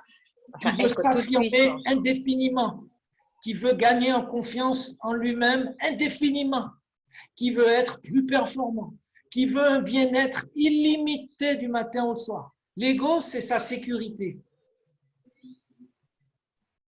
Et donc, l'ego est remis en question. Et quand je parle de mort à travers, bien sûr, la personne, c'est la mort, bien sûr, de l'ego. C'est-à-dire, c'est la mort de cette forme qui s'est figée à travers une personnalité. Et la personnalité, elle s'est comme structurée, elle s'est cristallisée. Et elle existe, et elle s'est cristallisée, et bien sûr, elle y trouve son compte. Sauf que, pour qu'on voit bien la libellule apparaisse, il faut que la larve se dessèche, que sa dépouille se déchire, et qu'en fait, ce qu'elle ressentait peut-être au niveau du dos commence à s'incarner, à se manifester, à prendre place. Alors, c'est bien sûr, c'est un processus, là c'est un processus au ralenti dans la vidéo, mais dans la vie, c'est un processus au ralenti. On sait quand ça a commencé encore, parce qu'on ne peut pas vraiment dire à quel moment ça a commencé, mais on ne sait pas non plus quand est-ce que ça se termine. D'ailleurs, ça ne se termine pas pendant le temps de notre existence. Ça se termine peut-être quand on fait le dernier grand passage. J'en sais rien. Mais en tout cas, oui, c'est l'ego. Mais l'ego, c'est la personne avec, bien sûr, ses mémoires, ses souvenirs, ses souffrances, ses exigences, voilà, ce qu'elle réclame, ses revendications, ses prétentions. C'est ça l'ego, sans jugement moral. Hein. L'ego, c'est tout ce qui nous rattache à notre milieu. Notre milieu, c'est ce monde, c'est cette existence. Et c'est difficile de laisser tomber. Donc le développement, certes, me permet de me développer, mais il ne me permet pas. C'est pour ça que c'est uniquement la mort qui me délivre. Comme si c'est la mort ou l'expérience de mort, de régression de l'ego qui délivre l'être. Et l'être est porteur d'un potentiel que la personne ne porte pas. Donc vous voyez, quand on parle de monde d'après, s'il n'y a pas des personnes nouvelles, le monde d'après, bien sûr, on aura bien sûr des reflets de générosité, de solidarité, on aura des choses comme ça et c'est bien. Et puis il y a des gens voilà, qui ont peut-être déjà fait leur mue de métamorphose, d'autres pas, c'est comme ça. Mais ce que j'essaie de dire, c'est que l'être, lui, est une personne différente. Est-ce que c'est un être nouveau qui a besoin de se développer, qui restera, qui est au départ, bien sûr, un bébé, puisque c'est un commencement de quelque chose, c'est une renaissance. D'ailleurs, on parle d'une renaissance. Mais sauf que quand je renais, je reste à nouveau petit et j'ai besoin de croître. Et là, on est dans une croissance spirituelle. On n'est plus dans un développement personnel attaché à la personne, réduite à la personnalité qu'on croit être. On est passé à autre chose. Et ça se traduit, bien sûr, parce que l'on voit, parce qu'on entend, mais même des choses, des manières de vivre différemment les choses de la vie, les épreuves, et puis une manière d'être en communion, parce que pour moi, l'être, c'est ça, c'est une manière d'être en communion invisible, de manière presque génétique et généalogique avec l'ensemble de l'univers. Du coup, l'écologie, ce n'est pas une conscience qu'on doit apprendre à l'école. C'est une chose qui est vécue de l'intérieur, l'écologie. Parce que l'être, comment est-ce que je vais dire ça? L'être relie tout le vivant. Donc la plante n'est pas séparée de ce que je suis. Le voisin n'est pas forcément... Et j'ai forcément de l'intérieur une conscience écologique. Dans les sociétés traditionnelles, les gens avaient ça. On coupe un arbre, on respecte l'arbre. Il n'y a pas besoin d'envoyer les enfants à l'école pour apprendre c'est quoi l'écologie. C'est parce que nous nous sommes coupés de cette dimension. Mais aujourd'hui, chez certains peuples encore, il y a cette notion écologique, mais elle est liée, et c'est ça qui échappe des fois aux personnes qui adoptent des spiritualités, c'est que cette conscience écologique, c'est l'être qui rend possible. C'est l'être qui rend cette conscience écologique. C'est l'être qui nous rend plus fraternels, parce que c'est généalogique. C'est filial.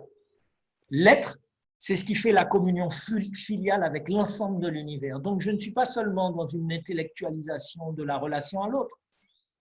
Je sais que l'autre, je suis relié de manière filiale. Est-ce que vous voyez? Et ça, les ancêtres le savent. Et les anciens le savent. Et dans les sociétés, vous voyez en Australie, quand la forêt a brûlé, des messages ont fusé de la part des aborigènes. Ils savent parce que eux, ils sont en fraternité filiale avec l'univers et le cosmos. Ils respectent la Terre. Est-ce que vous voyez? Excusez-moi, là, je m'emporte un peu. Voilà, justement, je voulais en profiter, faire une petite pause pour voir s'il y a des gens qui ont envie de partager des choses ou il y a des questions. Alors, est-ce qu'il y a des personnes qui comprennent cette notion de mort, de mort de l'ego et qui peut-être ont reconnu, enfin, ou ont connu des aspects de cette mort, hein, parce que, à mon sens, dans mon expérience, il y en a qui sont fortes et puissantes, mais parfois, c'est des petites morts qui se font progressivement et parfois, c'est quelque chose de très fort, très puissant. Voilà. Donc, est-ce que vous avez envie de partager? Est-ce que ça fait écho à vos propres expériences? Est-ce qu'il y a des gens qui ont envie de partager ça ou même autre chose? Oui, pour moi, ça fait écho. à l'expérience que j'ai vécue aussi. En fait, c'était pareil, c'était une expérience liée à la vie sociale, la vie économique, où on se retrouve de jour au lendemain à ne pas être on va dire dans les rangs comme tout le monde. Donc, on se retrouve à se regarder soi-même de façon différente. C'est-à-dire qu'on est là, le corps est là, mais l'esprit regarde autour de soi et on regarde les gens différemment. Donc, on regarde les comportements, on regarde les attitudes, on se regarde, on se justifie ou non hein, par rapport aux attitudes des autres. Et on arrive au moment à dire, mais attends, mais il faut que j'arrête de me justifier, en fait. Je suis ce que je suis et puis je vis avec ce que je suis, quoi, en fait. Donc, cette notion de moment de se dire, bon, la société, le porte-monnaie, l'euro, c'est pas ce qui me fait, en fait qu'on va chercher une autre façon de voir. C'est vrai que j'ai lu beaucoup de livres sur tout ce qui est lié à la spiritualité, donc je comprends un petit peu dans la dimension dans laquelle il est, et Abneri, et je me dis des fois, en fait, que même si on arrive à sortir dans cette pleine conscience-là, la réalité de la vie fait qu'on est constamment euh, dans cette ambivalence, c'est-à-dire on n'est pas, soit on vit sur une île déserte, et puis on vit pleinement sa conscience, on vit pleinement son soi, et puis on se dit, bon voilà, j'ai atteint le nirvana, et puis on reste dedans. Mais là, même si on est dans cette pleine conscience de la réalité de l'être, c'est qu'on sent, en fait, moi je suis beaucoup sur les sensations humaines, c'est-à-dire que je sais que je travaille avec quelqu'un ou pas parce que ce que la personne amène, et ce n'est pas forcément le physique, hein, c'est ce qui est autour d'elle, la façon de parler, le comportement, l'attitude va faire que je me dis ça, j'ai déjà expérimenté plusieurs fois, de me dire que je prends un client et je sais que je n'aurais pas dû le prendre. Et effectivement, ça se sent sur le comportement, ce que la personne amène, ce qu'elle dégage. Et je suis beaucoup à ça, en fait, à accepter des choses par rapport à l'aura que la personne dégage. Et effectivement, on se met à regarder différemment. On ne regarde plus comment la personne est habillée, on ne regarde plus comment, si c'est quelqu'un d'important ou pas. On regarde plus ce qu'elle va dégager et ce qui va interagir. Et des fois, le mal, c'est de se dire, bon, on est dans ce comportement où on est vraiment ouvert, en fait, et on est prêt à tout recevoir. Et puis, en face, malheureusement, on n'est pas dans cette attitude où on pourra faire un échange spirituel ou bien on pourra développer beaucoup de visions, puisqu'on on a effectivement, comme disait Adner, différents niveaux. En fait, il y a ceux qui sont encore à la phase recherche, d'autres qui sont développés. Et donc, c'est difficile de se retrouver des fois en ambivalence, même dans sa famille ou dans les gens qui sont autour de nous, d'être dans ce truc-là où ce qui est important, c'est l'instant présent et c'est la vie de tous les jours, mais vraiment l'essentiel, c'est-à-dire la spiritualité, c'est vraiment pour moi l'être en fait. Quand je rencontre quelqu'un, je rencontre un être, et que je rencontre quelqu'un avec une façon d'être, je ne vais pas juger, je ne vais pas me dire, bon, elle est comme ça, je vais essayer de rencontrer la personne pour ce qu'elle est. Et c'est difficile des fois d'être dans ce truc-là, de ce rapport pas à l'enveloppe, mais à l'intérieur, et puis de rester sur des notions qui sont beaucoup plus superficielles, beaucoup plus matérielles. Donc, c'est un petit peu le changement, il se fait, mais il est constamment remis en question perpétuellement, quoi. Donc, il n'y a jamais une atteinte, quelque chose de plat où effectivement on vit pleinement sa conscience et puis on le vit pleinement, quoi. Tout à fait. Juste, David, David, avant de laisser la parole aux autres, tout à fait. Ce que tu dis est juste, c'est-à-dire qu'il y a une ambivalence et bien sûr, il y a aussi, bien sûr, comment est-ce que je vais dire ça? La réalité, tu as parlé de la réalité, c'est-à-dire aussi les injonctions, les influences d'un écosystème. Et tu vois, moi, je choisis d'en parler après 8 ans, de manière publique. Et donc, il n'y a pas un stade qu'on peut considérer comme un stade ultime qu'on a atteint.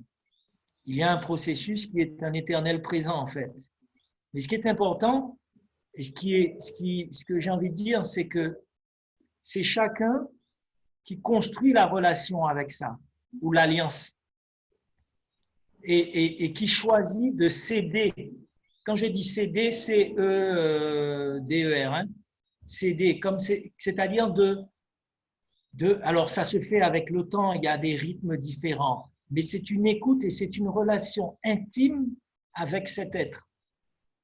Et tu vois, moi j'en parle, mais tu sais, c'est aussi une étape pour moi, par exemple, parce que c'est un écosystème et que parler de ces choses-là de cette manière, c'est aussi peut-être la mort de quelque chose pour moi, la fin de quelque chose. Mais je vois bien, en voyant nos jeunes, etc., en voyant notre société, je me dis, je vois bien, le développement personnel n'est plus là. C'est plus une question de développement personnel. Il y a autre chose en ce Ouais. moment, et c'est peut-être pour ça que je fais cette démarche maintenant et que le moment est mûr. Oui, il y Maintenant, a la le quête. moment est mûr, mais ça ne Oui, dépend oui, pas de moi. oui, c'est ce qu'on appelle la quête. On essaie de retrouver l'origine, en fait, le sens, en fait, ce qu'on appelle le sens de la vie, en fait, entre guillemets. On essaie de trouver un sens à ce qu'on fait. Et même dans la démarche dans laquelle je suis, j'ai aussi changé complètement pour retrouver un contact avec la terre, avec les choses, parce que Oui. le vrai, en fait, pour moi, c'était vraiment cette relation, effectivement, comme tu disais, à la nature, quoi. On est un élément naturel, mais on fait partie d'une chaîne. Donc, on a Tout à fait. compris qu'on n'est qu'un petit maillon de la chaîne. On revoit différemment comment on se perçoit, comment on perçoit comment on vit des relations, en sachant qu'on n'est que de passage, quoi. Oui, Et oui. donc, le but, c'est de vivre intensément chaque relation profondément. Et c'est le but, quoi, en fait, de pouvoir vivre pleinement une relation, quoi, humaine, amicale. En fait, c'est ça. Pour moi, c'est ça qui est important. C'est vraiment la personne qui est en face de moi à l'instant présent, pouvoir être pleinement dans l'échange, quoi, en fait. Oui, Ouais. bonsoir. J'aimerais Oui, vas-y intervenir. Marilyn. Oui, vas-y Oui, Marilyn, on bonsoir. t'écoute. Juste pour dire, ce serait pas long, juste pour dire que j'adhère à tout ce qui est dit là, très sincèrement. Alors, j'ai deux questions. Par rapport au développement personnel, je comprends les limites du développement personnel. Alors, je n'ai jamais fait, mais j'ai lu un petit peu ce qu'on en dit. Est-ce qu'on peut dire que le développement personnel est lié à l'ego? Il a autant de limites que l'ego, d'accord? Et puis, est-ce que la métamorphose dont tu parles, est-ce qu'il s'agit, est-ce qu'on peut dire que c'est simplement rejoindre l'être, être en phase avec l'être, parce qu'on s'est éloigné Que d'une c'est manière ou rejoindre d'une autre? l'être. Oui, parce que Oui, si on, excuse-moi, j'ai pas entendu la fin de ta question. alors je disais, est-ce qu'on peut dire que la métamorphose dont tu parles, ça peut équivaloir à rejoindre l'être? Parce que de fait, on s'est éloigné et on s'est un petit peu perdu Oui, dans tout ce qu'on a reçu comme information, des informations, comme que la société nous a amené. tout à fait. Et justement, les épreuves, les choses que nous passons dans la vie, il me semble que c'est un petit peu pour mourir à tout ça, et puis pour être plus en accueil de ce que l'être a à nous proposer, qui est forcément bon pour nous, en fait. Donc, cette mort dont on parle, c'est la Tout mort à fait. de l'ego. Et il s'agit, moi, dans la métamorphose dont tu parles, je vois, c'est rejoindre l'être pour être vraiment soi-même. Oui, En fait, c'est redécouvrir qui on est, en fait, peut-être. Je ne sais pas. c'est ça. Tout à fait. C'est rejoindre l'être. Alors on était coupé de l'être, enfin en tout cas de notre point de vue, on était coupé de l'être. On se retourne, c'est un peu les termes qu'ont utilisés aussi les religions. Il y a un retournement, c'est comme si on allait dans une direction et il faut se retourner, revenir au départ. Prendre le bon départ, c'est-à-dire avoir la bonne information pour recommencer, mais en nouvelle direction. Donc oui, on rejoint l'être et à partir de l'être, on prend une direction qui est plus forcément la même. Alors après, ça se traduit par des façons de faire, des valeurs, bref, et d'autres choses. Mais oui, je suis d'accord avec ça. Rejoindre l'être dans un premier temps. Laisser l'être nous informer et nous donner forme nouvelle. C'est la deuxième phase. Il y a l'être et le devenir. Mais le devenir, on ne le sait pas d'avance. Hein. On le vit comme ça, un petit peu Oui. À l'aveugle, mais dans la confiance que l'être, c'est ça. C'est clair. C'est pour ça que c'est infini, Donc en la fait. mission de vie, Peggy, tout à fait, c'est infini. Peggy a parlé des fois de mission de vie. La mission de vie, c'est une information de l'être, à condition qu'on les rejoint. Enfin, dans mon sens, on peut effectivement partir du moment où on a rejoint l'être, où l'information s'est actualisée, effectivement être réorienté. Et ça débouche sur la mission de vie. Mais une mission de vie à partir de l'être, pas une mission de vie à partir d'un rêve ou d'un imaginaire qui n'est pas informé par l'être. Donc, Une dernière question. Est-ce qu'on peut bon, dire que voilà. toutes les étapes Oui. que l'humain vit, est-ce qu'on peut dire que ce sont juste par exemple, l'étape développement personnel ou religion ou tout ce que tu veux, qu'on peut rencontrer comme forme de pseudo-spiritualité? est-ce que ce sont des étapes et qu'à travers ces étapes-là, peut-être qu'on a peut-être des signes, quand tu as parlé de rêves ou bien de choses qui t'arrivent. Et pour moi, il faut peut-être arriver à devenir conscient des choses qui nous arrivent, les comprendre et à déceler les messages. Parce que je me dis que si on ne comprend pas un message qui nous est donné, forcément, on est condamné à le revivre jusqu'à ce qu'on le comprenne. Donc, est-ce qu'il faut dire que toutes les étapes comme la religion, le développement personnel, je me dis qu'ils ont été peut-être nécessaires, mais qu'il s'agit de ne pas stagner là-dedans, en fait, peut-être. Tout à fait. Moi, je dis l'être a ses raisons que ma raison ignore. Hein. Donc, j'ai une question aussi de rencontre, de moments, et puis c'est un processus sur lequel je n'ai pas de prise. Je peux parler à partir de ce que j'ai vécu. Je peux lire des choses, mais je ne peux pas en parler parce que je ne l'ai pas vécu. Et je suis d'accord avec toi. Et quand je disais tout est bon dans le cochon, je pense que réellement, dans un parcours, voilà, on peut passer par la religion, on peut y mourir et peut-être que si on croit à l'incarnation, il y a autre chose pour nous. Moi, je ne sais pas. Voilà, il y a des tas de choses qui m'échappent. Et oui, je pense que tout contribue à ce que l'être émerge et s'incarne dans l'humain et colore son existence, éclaire à travers la personne aussi, se donne, parce que l'être, c'est aussi un don de quelque chose. On a quelque chose à donner, on a envie d'apporter quelque chose au monde, mais est-ce qu'on est capable de le donner? Vouloir apporter quelque chose au monde, c'est une chose, à partir d'une idée, ou en tout cas à partir de ce qu'on pense pouvoir apporter. Donner ce que l'on a à donner, comme un fruit qui donne ce qu'il donne parce que c'est inscrit dans sa vocation génétique, le fruit donne parce que c'est l'information génétique qu'il a destiné à donner. C'est le fruit à pain qui est pas fruit à pain. Et qui est pas au pain, c'est le fruit à pain, qui est pas au fruit à pain si vous voulez. Qu'on l'est. Ce que j'essaie de dire, c'est qu'il y a une notion aussi de générosité et de don. Donc, l'être est capable, au-delà de ce que pense la personne, de ce que la personne pense pouvoir donner ou apporter. Voilà. Après, c'est un cheminement. Ce processus ne se fait pas en une fois, je suis complètement d'accord, et je pense que tout contribue à quelque chose, même si on ne sait pas, même si on n'arrive pas à s'expliquer les choses. Et d'ailleurs, c'est une chose qu'on apprend, c'est à arrêter de vouloir tout comprendre et savoir d'avance. Et à un moment donné, on se dit, écoute, là, tu veux savoir, en fait, il ne s'agit pas de savoir, il s'agit de faire confiance et d'y aller et d'accepter aussi que pour le moment, tu ne saches pas et que ce n'est pas bon. Il y a quelque chose qui se détend aussi à mesure que l'on progresse, si j'ose dire, progresser dans la relation avec l'être. Merci. Est-ce qu'il y a quelqu'un d'autre qui Merci veut pour poser cette une question. question ou partager quelque chose?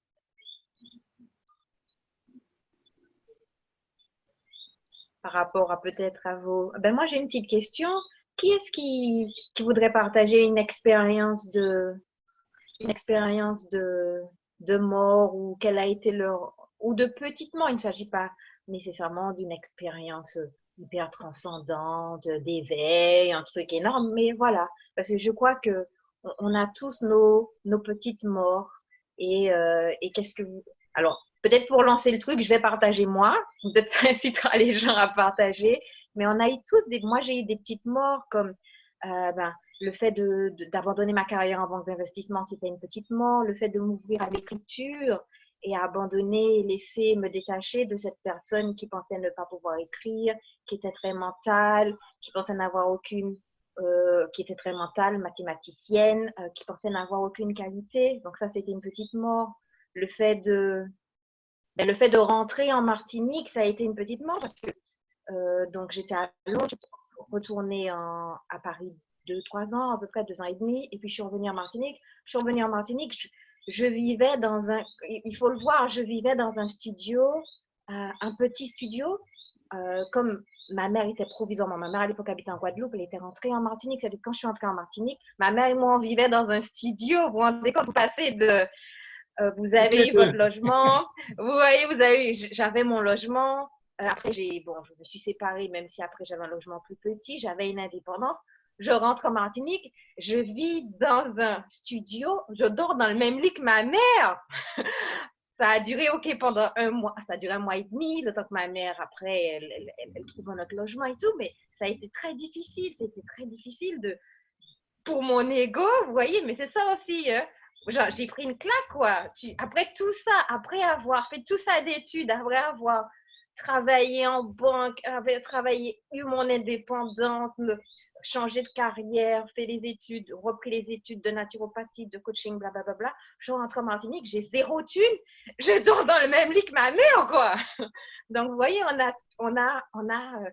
et donc, ça a été vraiment difficile à vivre. Moi qui suis une femme indépendante, etc. Donc, on a toutes nos petites morts. Autre mort pour moi aussi, c'est je fais des études de naturopathie. J'ai lutté pendant plus de 2 ans avec une infection chronique.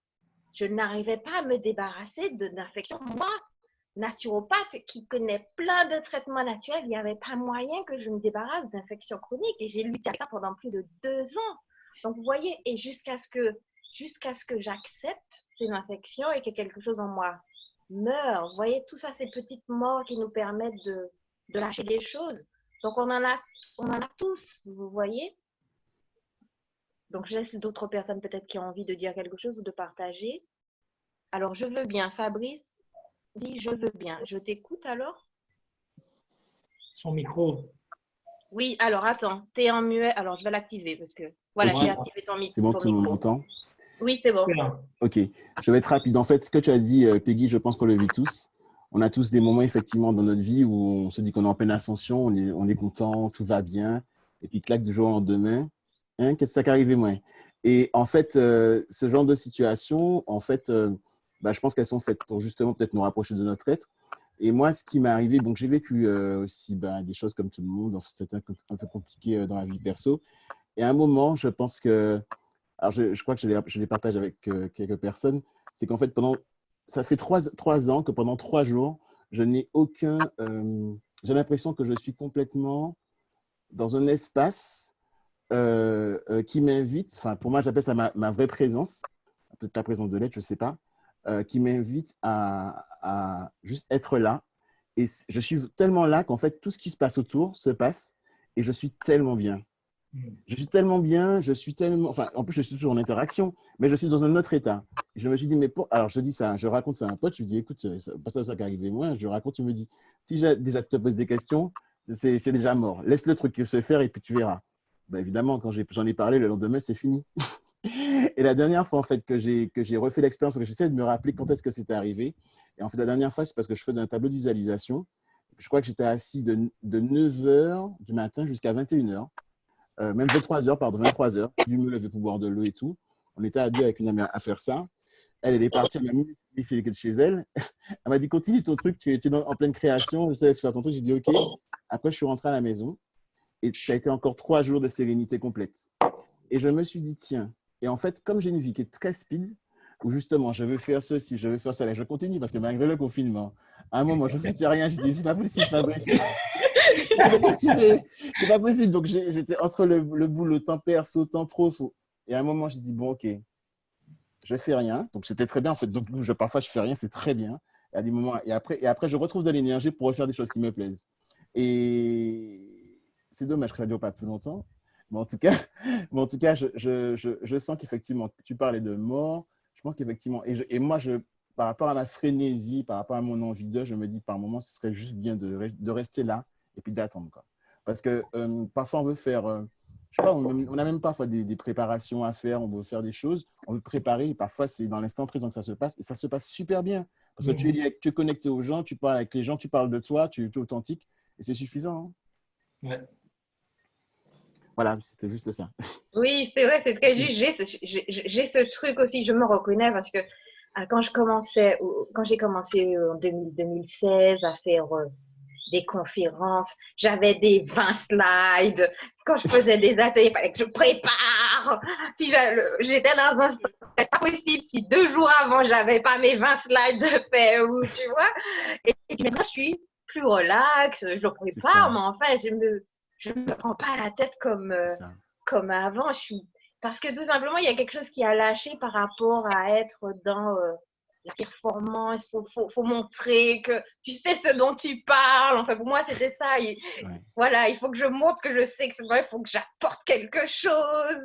Donc, non, En non, et fait, puis à à partir moi, du il faut moment, je ça pense qu'à lâche, partir quoi. de mon intention, ouais, c'est ça, à partir de mon intention est là, sans plus de prétention, et qu'on est juste présent, en fait, on se connecte directement aux gens, les choses se font toutes seules, elles sont fluides, hein.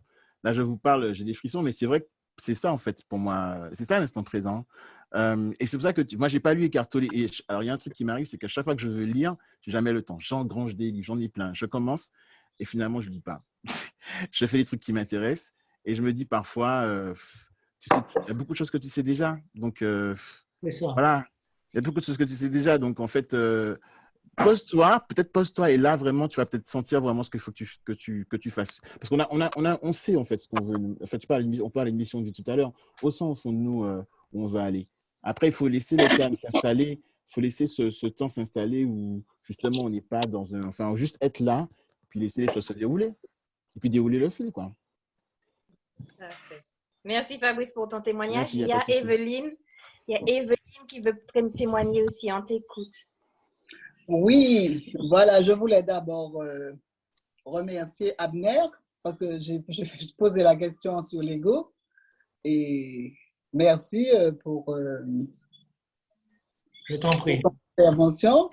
Voilà, et pourquoi j'ai demandé ça pour l'ego? Parce qu'effectivement, c'est vrai que nous avons besoin d'être transformés parce que je pense que comme tout le monde, même si on réussit certaines choses dans notre vie, il y a des moments où on sent qu'il manque quelque chose. On est face à soi-même et on se dit qu'il y a quelque chose qui ne va pas. Mais on ne sait pas quoi parce que dans notre existence, tout ce qu'il fallait, on a peut-être atteint des objectifs, mais malgré tout, on sent quand même qu'il y a un vide.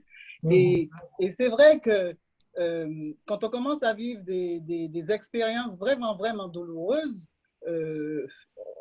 on commence à se poser des questions qui nous poussent à aller justement vers la spiritualité. Mais le développement personnel, pour moi, c'est le but de l'existence.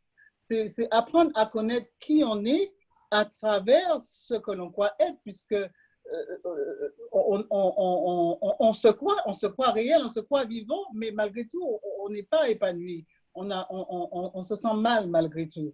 Donc, excusez-moi, j'ai beaucoup d'émotions, je ne sais pas pourquoi, mais comment vous dire cela? La spiritualité, pour moi, c'est l'expérience de tous les jours. Et on commence à toucher à la spiritualité vraiment quand on veut donner du sens aux différents problèmes que nous vivons.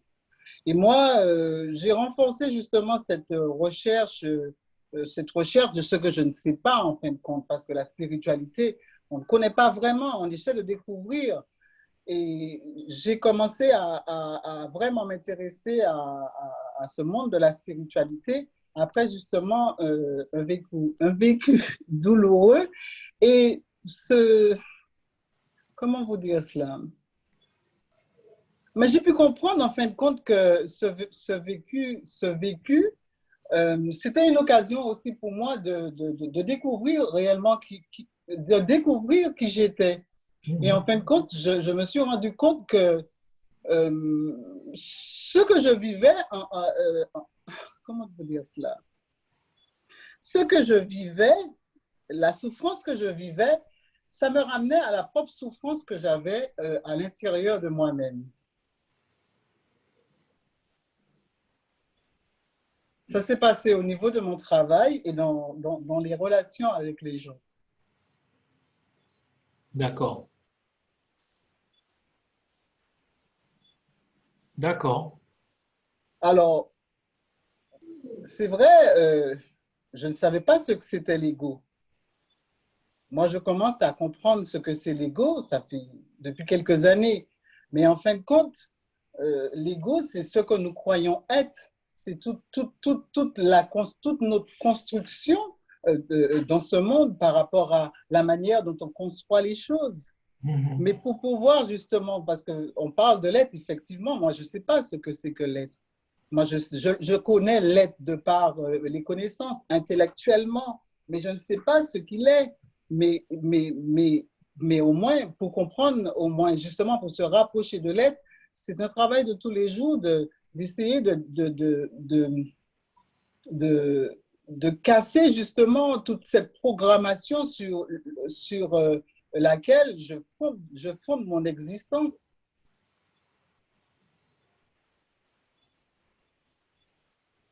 D'accord. Je peux dire quelque chose? Oui, je me suis un peu embrouillée. Non, non, mais non, non, c'était très clair. Non, non, ça, tout va bien. Non, non, c'était très bien. C'est très clair. Vous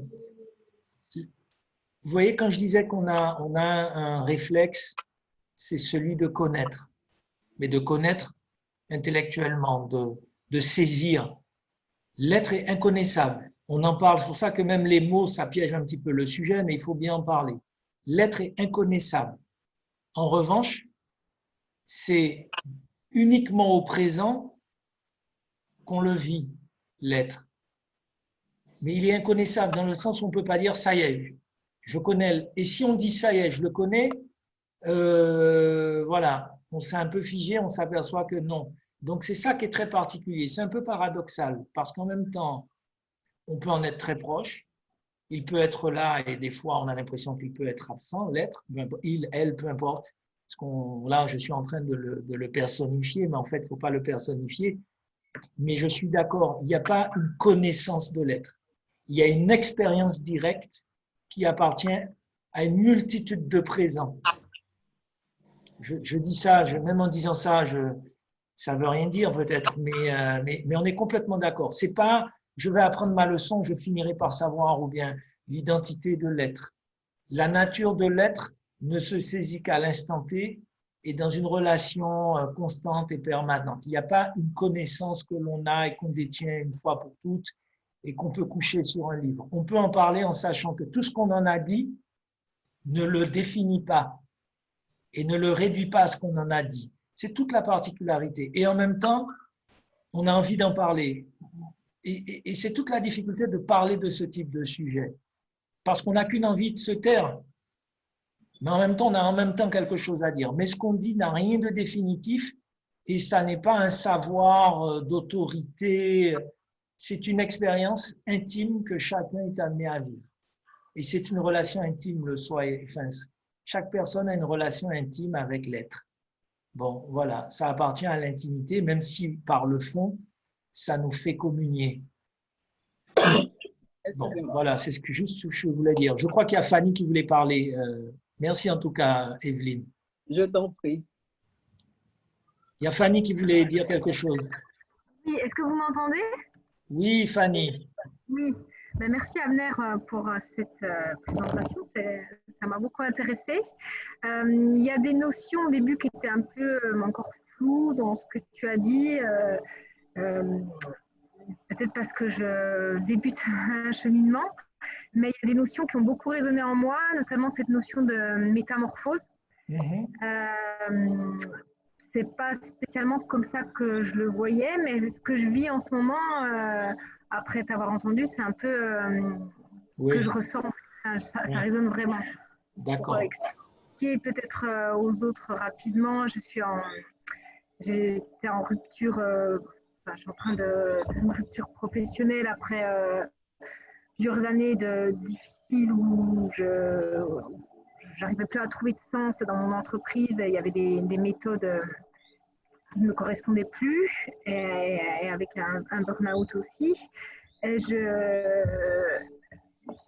Donc depuis plusieurs mois le burn-out et en début d'année j'ai subi une rupture sentimentale assez brutale et donc je me suis retrouvée seule. Donc déjà j'étais déconnectée de mon réseau professionnel, ensuite déconnectée, je me suis retrouvée à vivre seule et par-dessus arrive le confinement. Donc là, déconnexion sociale, sociétale. Alors à un moment où j'avais plutôt envie de sortir, que ce soit le soir ou que ce soit le week-end dans la nature, etc. Et là je me dis c'est pas possible, c'est la totale. Et au final, j'ai l'impression que là après ces 2 mois de confinement et puis après toutes ces deux autres ruptures, j'ai l'impression que je vais vers du mieux, en fait, où je me retrouve plus moi-même, en fait. J'ai eu des gros moments difficiles, mais de plus en plus des moments où je ressens une sorte de libération, en fait, où j'ai l'impression d'avoir des chaînes qui sont enlevées et un bien-être. Alors, je ne sais pas si c'est ce que disait Fabrice tout à l'heure, mais je crois que c'est Fabrice qui disait ça, mais une sorte de bien-être. Voilà, quand je ressens ça, c'est vraiment très. Ça me fait beaucoup de bien, donc c'est pas en permanence, mais c'est par un moment je ressens ça. Et voilà, je suis un peu dans un entre-deux. Et quand tu parlais, il y a aussi quelque chose qui a résonné en moi quand tu as parlé du fait que il y a la mort qui cohabite avec la vie à un certain moment où la métamorphose, ben, c'est un peu le sentiment que j'ai voilà, en ce moment où ben, la mort, si c'est ça que je vis, hein, j'en sais rien, mais voilà, ces moments difficiles sont présents, mais de moins en moins présents. Et ces moments de vie, de renouveau sont là de plus en plus présents pour le coup. Donc j'ai vraiment le sentiment d'aller vers quelque chose de nouveau, quelque chose de mieux. Je ne sais pas trop vers quoi. Voilà, il y a beaucoup d'incertitudes, mais malgré cette incertitude, il y a beaucoup moins d'angoisse qu'avant et un bien-être voilà, qui se développe de plus en plus. Et une autre chose que je voulais dire, tu as parlé de synchronicité, coïncidence. En ce moment, ça n'arrête pas. Voilà, des choses, voilà, des notions que j'entends, soit parce que je lis un livre, ou que j'assiste à une conférence, ou que je discute avec une amie, etc., qui se recoupent et ça n'arrête pas. Donc voilà, j'espère être en train de vivre cette fameuse métamorphose et pouvoir aller vers quelque chose de mieux et qui me correspond. Bon, mais merci pour ce témoignage, en tout cas, Fanny. Merci, Fanny. Merci. Ah, j'ai oublié de te dire, Abner, de repasser un mode vidéo, là, parce qu'on n'a plus besoin du... Enfin, c'est peut-être un peu Vous tard, voulez mais... juste oui, on repasse en mode vidéo. Alors, je quitte. Ouais. Voilà, je peux voir Ça un aurait peu été tout le plus monde. simple. Oui, ce sera plus simple. Parce qu'on arrive au terme de... Ben oui, de ça notre fait live. déjà... Oui, ça fait déjà 1h03, un peu plus d'une heure. Bon, Oui, quand on aime, on ne compte pas. Je voulais juste vous proposer une chose parce que, enfin, une phrase qui est un petit peu qui va dans le sens de ce qu'on disait. C'est pareil, c'est un proverbe africain qui dit que, je l'ai affiché tout à l'heure, hein, le séjour d'un tronc d'arbre dans le cours d'eau d'un fleuve ne le transforme pas en crocodile. Ceux qui ont des oreilles entendront. D'accord, merci. J'ai Moi, je besoin de pensais d'avoir répéter, tout le monde a compris. entendu. Tu m'expliqueras ça après. Le séjour d'un tronc d'arbre. Non, ça ne s'explique pas. Ça s'entend, ça ne D'accord. s'entend pas. Bon, ben, on va pas comprendre. Non, Hein, je répète. Mais c'est ça l'idée. Voilà, il n'y a pas de... Le séjour d'un tronc d'arbre dans le fleuve, dans le cours d'eau d'un fleuve, ne le transforme pas en crocodile. D'accord. Un tronc d'arbre peut rester longtemps dans un cours d'eau. Pour autant, il ne devient pas un crocodile. On peut avoir évolué longtemps dans un milieu, on n'est pas nécessairement condamné à être ce que le milieu nous indique d'être ou les populations qui vivent dans le milieu. Ce que je veux dire, c'est qu'il y a des choses qui ne se perdent pas. Voilà. Même si ça peut être, il y a des choses, l'origine ne se perd pas en vérité. L'origine ne se perd jamais. Il faut que nous ayons maintenant la foi que ça ne se perd pas. Et je pense que c'est un moment particulier. Mais l'origine ne se perd pas. Donc un tronc d'arbre a beau rester longtemps dans un cours d'eau, il ne devient pas un crocodile. D'accord. Salut. Ok, merci beaucoup. Merci beaucoup, Abner. Merci à tout le monde d'avoir participé Merci à vous tous, vous toutes. d'avoir participé à cette rencontre. Alors, on continue la semaine prochaine. Donc, comme d'habitude, une semaine sur deux, c'est un intervenant, une semaine sur deux, c'est moi. Donc, la semaine prochaine, ce sera moi. Et on va parler de la notion de conflit.